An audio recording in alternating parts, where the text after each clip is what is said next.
got one more project done. That little bench that my daughter wanted underneath that window. Got that finished up. It's a really good height for sitting. It will be 2 to 3 inches taller as the pad that we put on it to actually sit on will probably be about 2 or 3 inches thick. And I did intend to put little drawers down below so you can pull a drawer out, put stuff in, a little bit of extra storage. We'll worry about that later after we get the whole house done. We'll work on the drawer project. I do have all the drywall and the OSB sheathing done downstairs. We'll take you down there and get you a look at it, show you what it looks like. I think the next thing I have to do is tape and putty, and then I have to fill all these cracks in the OSB on the outside walls. I want to fill all those with a silicone or a caulking.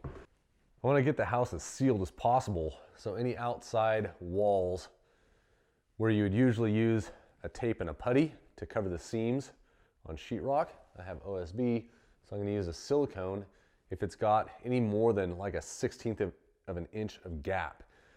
A 1/16 of an inch you can probably fill with a primer for the walls that we're going to prime and paint. Other than that, if we put blue pine up, that'll give it a nice another layer to help seal it off. But any gaps that are decent size, I mean, even around all these floor joists up here, I don't know if you can see the gaps around those, but some of those are 1/4 inch.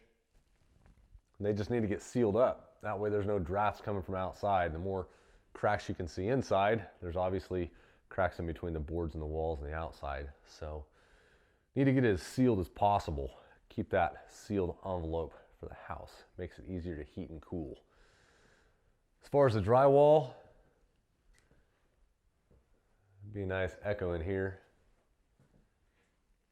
All the drywall in the laundry room, half bath, it's all done. Just waiting for tape and putty.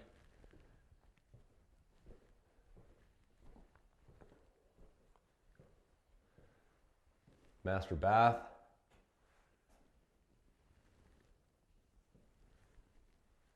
It's getting there. I've got an atrocious gap right there. That's incredible. I'd probably stick my hand in that gap. Me and sheetrock, we get along well. But it's all done. I have started to seal some stuff up around here. A couple of the little lights over there on the wall. You can see the white halo around them. Put some caulking around those. One around this door over here. Trying to get a good estimate on how much silicone or caulking. I think it's caulking that doesn't shrink. I think silicone shrinks. I'll have to research that. There is one wall that doesn't have a piece of sheathing on it. It's this wall right behind me here. This side of that kitchen island wall needs a piece of sheathing, but that is a 4x8 sheet of OSB. I plan on putting an outlet in that corner facing that way, but I don't quite know how I'm going to do it because there's going to be cupboards underneath there, so I've got to kind of plot and plan that out. And it is exactly a 4x8 sheet of sheathing OSB, so I don't have to cut it and trim it. And I do have one sheet left over right here, one full sheet. Many pieces of OSB, and that is what's left of my sheetrock over there. So I did estimate my sheetrock pretty good. I have a bunch of little scrap pieces. I have trimmed out the windows in the laundry room and the bathroom, so that's done. I don't think I need any more sheetrock. Well, I think up next is taping and mudding all these seams in the laundry room and the 2 bathrooms, and I think I'm going to start upstairs. That bathroom has to get done first. It's got more interesting angles.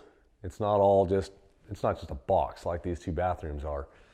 So I'm going to tape and mud the upstairs bathroom first, get that going, see how good I can do.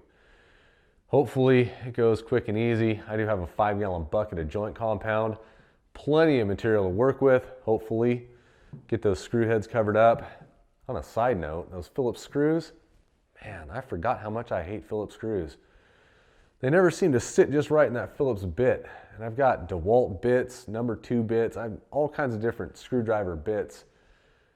I can never find one that sits inside that drywall screw really solid. It always seems to wobble just a little bit. and when it wobbles a little bit and it slips off the screw because the screw goes sideways and then that Phillips bit goes into your finger that's holding the screw, man, I hate that. That's not fun at all, guys. But that's over with now. I don't have to worry about Phillips screws. All the rest of the screws that are holding this OSB up, the T25 Torx bit, much better design, much better. But so much for my rant and rave on Phillips screws and how much I hate them. I hope they go extinct. I hope they get superseded with Torx bits all over the place. And I don't know if I had to use drywall screws in the drywall or not. I probably could have used the little Torx bits. They have a different taper to where the bit goes in. So I went ahead and used drywall screws for the drywall. But I'm gonna get on that tape and texture of the upstairs bathroom, see how much I can get done. I do have a couple errands I have to run this afternoon, but I'll get on that and get that going. And I don't know, hang out for a minute, guys.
Alrighty, I think that's most of the big gaps and most of the screw heads. Now I didn't thin that stuff out. I know you're supposed to thin it out it comes in kind of a thicker form. You thin it out so it goes on nice and you can put the tape down and it covers the tape up real good. I didn't thin it out because I want to fill these big, we'll call them like Grand Canyons. I've watched, I don't know, a half a dozen videos on YouTube. DIYers, drywall, professional drywallers. Here, you want to do your first drywall, here's how to do it. Here's how to do tape and mud, all the way down to how your finished product. But everybody's got these nice, perfect joints, and they're always a square room with 2 pieces of sheetrock from ceiling to floor. So all you have to do is cut it to length and stick it up there and you're fine. My upstairs bathroom, that's all angled. It's all kind of crazy. And I'm not really good at doing sheetrock, so I've got some pretty atrocious gaps. I don't know if filling it with this compound, this joint compound, is what you're supposed to do, but I didn't thin it out so that hopefully it sticks up in there and doesn't shrink up too much and get loose or start to flop around. Hopefully it just stays up in there and I can go over it later with tape and mud and make it all look pretty, but I don't know, because I'm not a drywall guy. And there's no real drywall guys anywhere live around me. So just kind of winging it, guys. Getting out there, trying it, seeing what happens. I've got these kind of going. I've got to run into town, run some errands. By the time I get back, some of this stuff might be dry, or at least dry enough. If not, I can always go and do some of the joints that are nice and tight. Some of those regular joints, I can start doing some of those. But I've got to get into town, get these errands run before it gets too late. Take it easy, guys. Until next time, go make something.